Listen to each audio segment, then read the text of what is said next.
Nandito na ang astig na Tagalog recap natin ng pelikulang Star Wars Episode 1 The Phantom Menace. Ito ay isang adventure sci-fi action film na na-release sa taong 1999 at malamang ay ikatutuwa niyong panoorin mga Juan. Huwag na natin patagalin pa at simulan na natin ang ating palabas.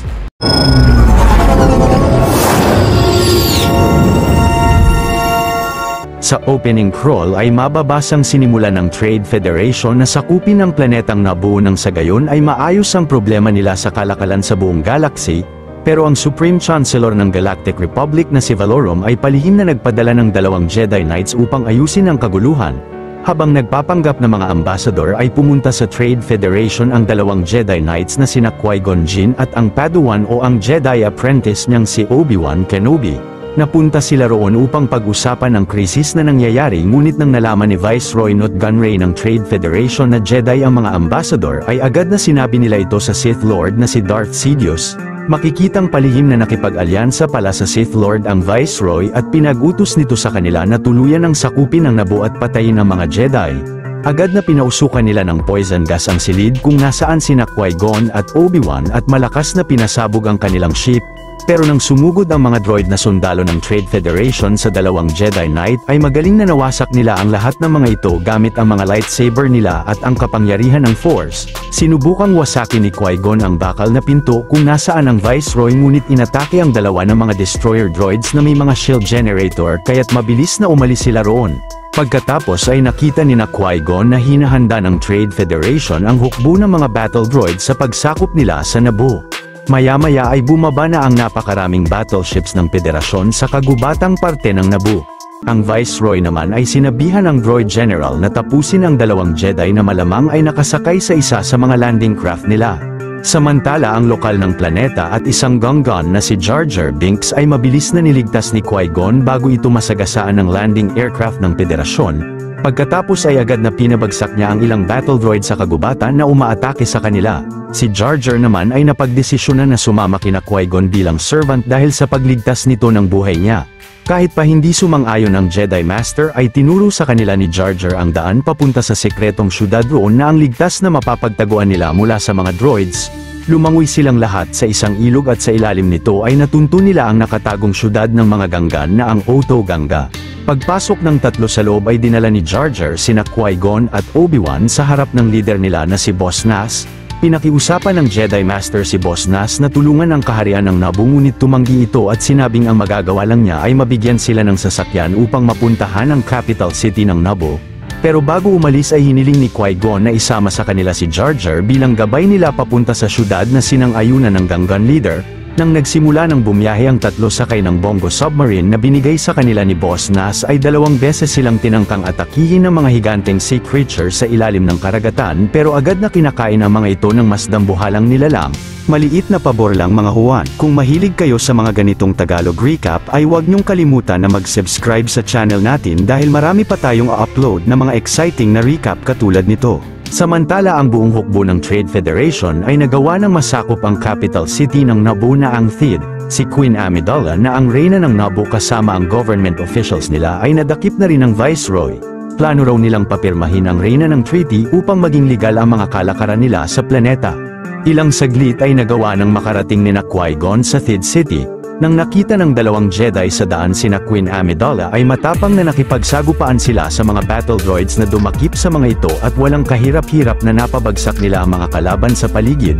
Pagdating nilang lahat sa main hangar ng kaharian ay agad na pinatumba ni Obi-Wan ang mga droid roon upang palayain ang mga bihag na piloto ng Naboo. Habang si Qui-Gon ay winawasak ang karamihan sa mga kalaban malapit sa isang ship at pinapasok nila ang grupo ni Queen Amidala sa malaking sasakyan. Subalit paglipad ng spaceship papunta sa kalawakan ay biglang inatake sila ng isang battleship ng Federasyon. Nag-deploy ang piloto ng 4 na repair droid sa ibabaw ng ship nila, ngunit napasabog ng mga kalaban ang 3 dito. Kalaunan ang droid na si R2-D2 ay nagawang maayos ang shield generator ng sasakyan.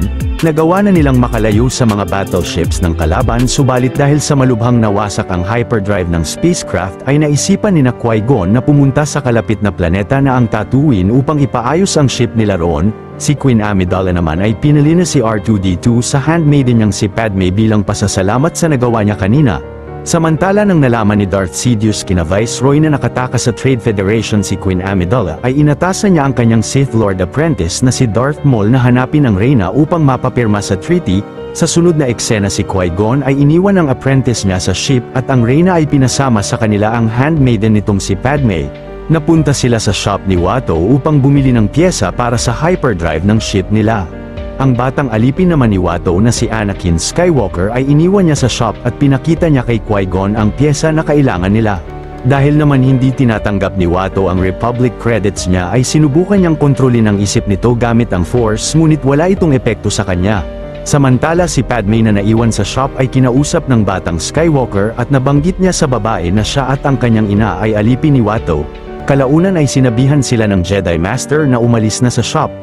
Ngunit si Jar Jar ay biglang kumuha ng pagkain sa bangketa at agad na dinura niya ito nang sinuway siya ng vendor.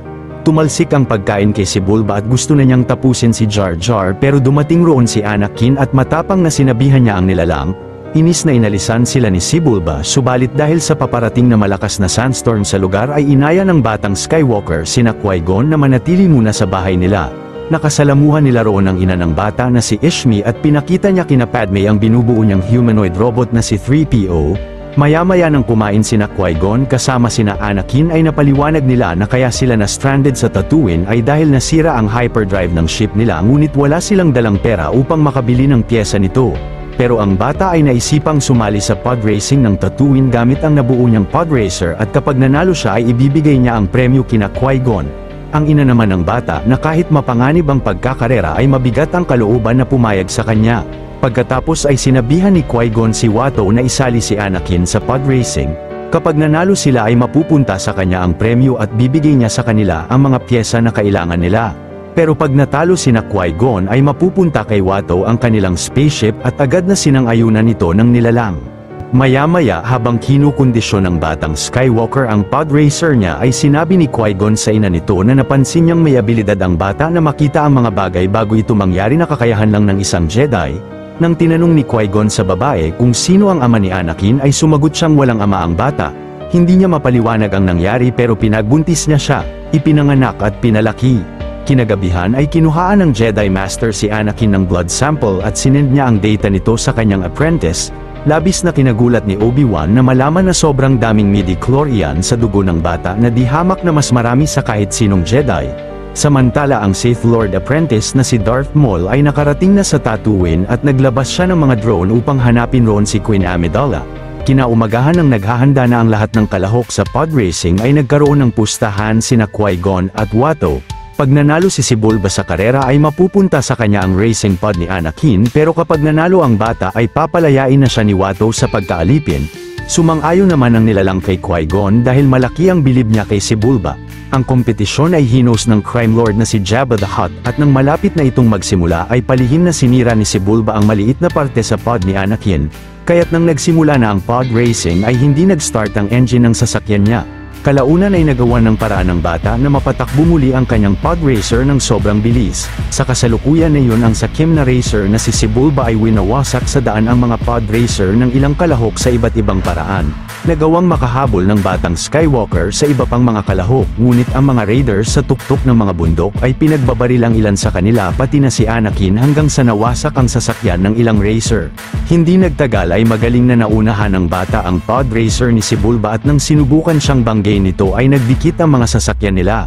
Kalaunan nang nakalas ni Anakin ang pod niya sa pod ng kalaban ay biglang humampas siya sa malaking bato na kinawasak ng buong sasakyan niya at ang batang Skywalker ang nanalo sa kompetisyon. Nagsaya ang lahat sa katagumpayan ni Anakin at maya-maya ay binigay na ni Qui-Gon kina Obi-Wan ang mga piyesang kailangan nila sa ship.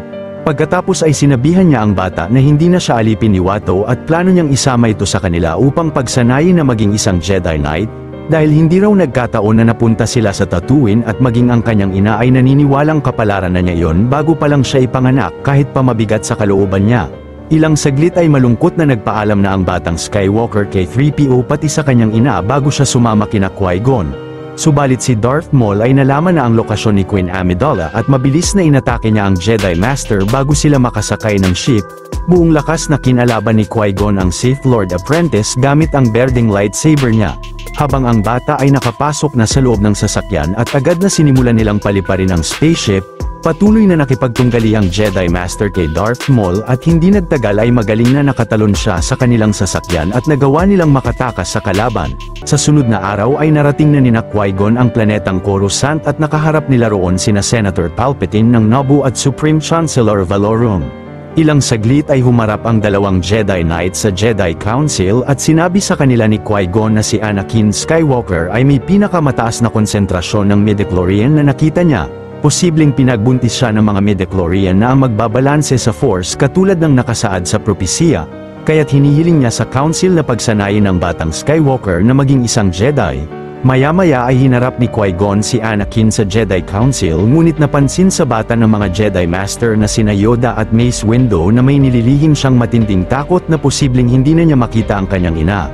Pinaliwanag ni Master Yoda na malaki ang magiging epekto nito sa pagiging Jedi niya dahil ang takot ay isang landas papunta sa dark side. Dagdag pa ni Yoda na ang takot rin ay magpupunta sa kanya sa galit, puot at pagdudusa. Samantala si Senator Palpatine ay pinaliwanag kay Queen Amidala na nagpatawag na siya ng Senate hearing sa lahat ng delegates ngunit sa tingin niya ay nagpaplano ng pagsakop ang mga ito. Kaya't minungkahi niya na yon na ang panahon upang palitan si Valorum ng mas malakas na Supreme Chancellor at ang Reyna ang makakapagpatawag ng botohan para rito. Ilang saglit ay nagsimula na ang Senate hearing ng mga delegates mula sa napakaraming planeta. Si Senator Palpatine kasama si Queen Amidala ay sinabihan ng mga delegates na nagkaroon ng malaking problema ang mga ruta ng taksasyon sa buong galaxy dahil sa pagsakop ng Trade Federation sa Naboo. Kaya't kailangan nila ng tulong ng lahat upang maresolba ito at upang maligtas sa kapahamakan ang mga mamamayan ng Naboo. Subalit karamihan sa mga senador sa iba't ibang planeta ay hindi naniniwala sa kanila dahil wala silang mapakitang pruweba at maging si Chancellor Valorum ay walang magawa.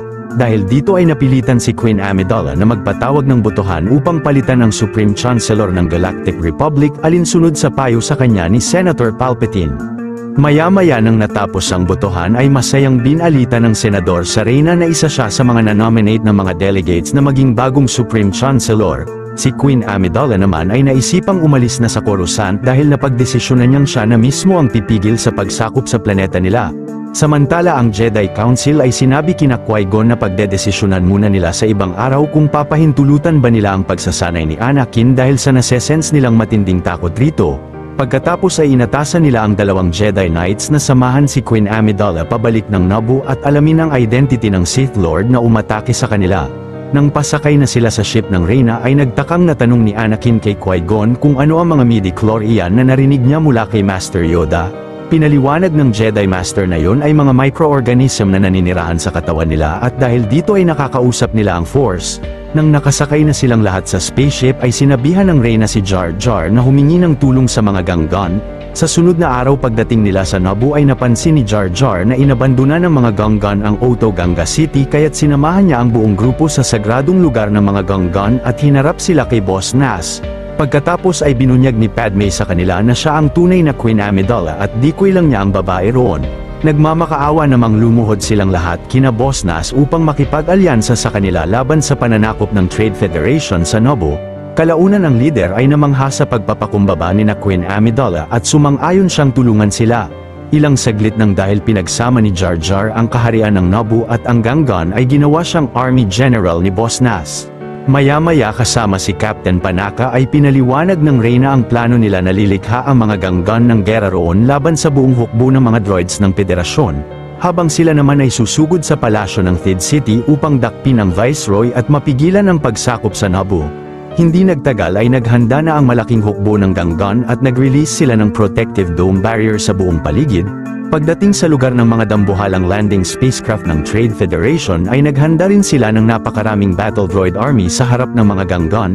Samantala sina Queen Amidala nang nakarating na sa syudad ay agad na tinahak nila ang sekretong passage ng palasyo upang makapasok sa loob.